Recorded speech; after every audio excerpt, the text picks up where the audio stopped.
No, we don't. Welcome back to another week of Make It Monday. Today we're making graham crackers because you can make graham crackers at home. Start with a stick of butter. Needs to be room temperature. 1 cup of brown sugar. I have this freshly made, because you can make your brown sugar at home too. That'll be a Make It Monday for another week. And we're gonna mix that for about 2 minutes. So this is what we've got with that. That's just our butter and our brown sugar. And then to that, we are going to add our vanilla. And we need a teaspoon of vanilla. You can measure it this way or measure with your heart. Either way is acceptable. We measure with our heart more than we measure with the actual teaspoon. We're gonna do some baking powder. Now we use a substitution for baking powder. For every teaspoon, you need a 1/2 teaspoon of either cornstarch or cream of tartar and a 1/4 teaspoon of baking soda. I only need a 1/2 teaspoon. So I need a 1/4 teaspoon of cornstarch and 1/8 of a teaspoon of baking soda.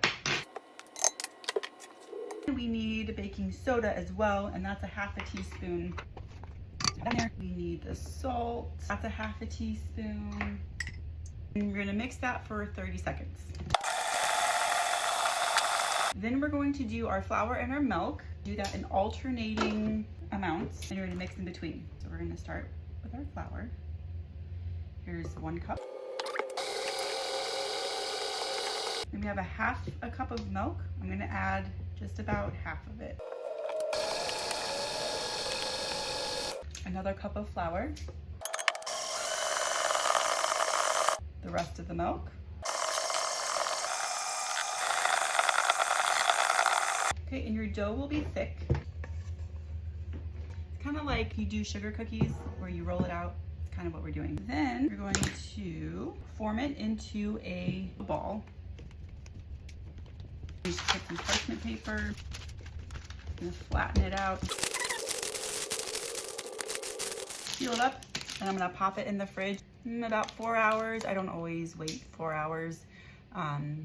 Most times I don't wait 4 hours, but you can also leave it for overnight as well. Now this has been sitting in the refrigerator, and now we're going to roll it out. I just have my work surface just slightly floured. And actually, I am going to do about 1/2 of this. Roll out the dough to about 1/8 of an inch thickness. And as you do this, you'll kind of figure out how thick you actually like it, how well done you actually like it, and then you can just kind of tweak it from there. I like it a little bit more crispy and thinner.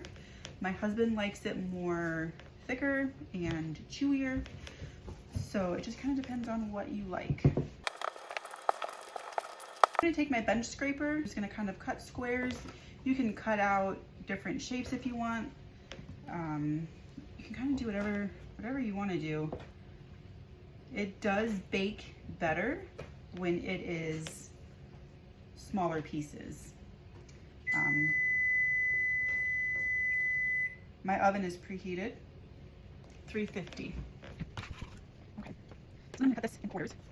So if you wanted your classic graham cracker shape, you can definitely cut it that way. We're actually making graham crackers.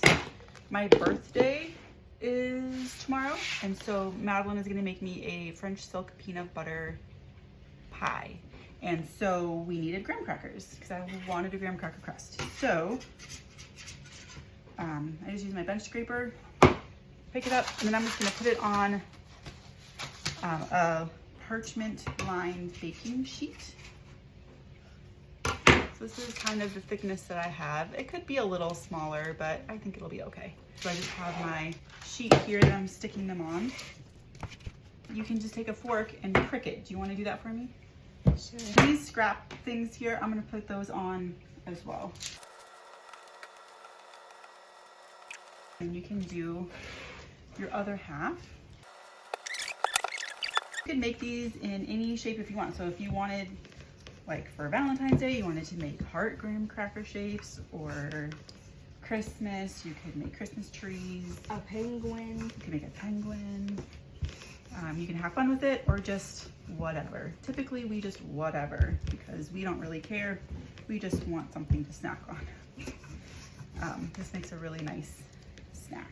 This is also a good recipe to double, triple, or quadruple. You've done, I think, all of those if you're wanting to make a bigger batch. And since we make a lot of our things from scratch, it is nice sometimes to have a lot made at once.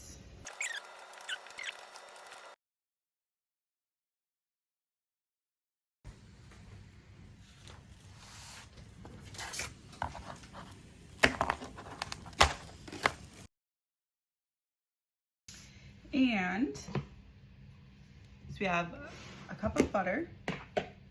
No, we don't. Okay, should have grabbed out the plastic wrap. It's okay, I can edit this part out. Okay. Oh, I don't have plastic wrap. Well, that's unfortunate. What should I use instead of plastic wrap? Maybe I just do some parchment paper. All right. Move this guy over here. You know what? Some of the flour didn't incorporate in. So maybe we should keep mixing it.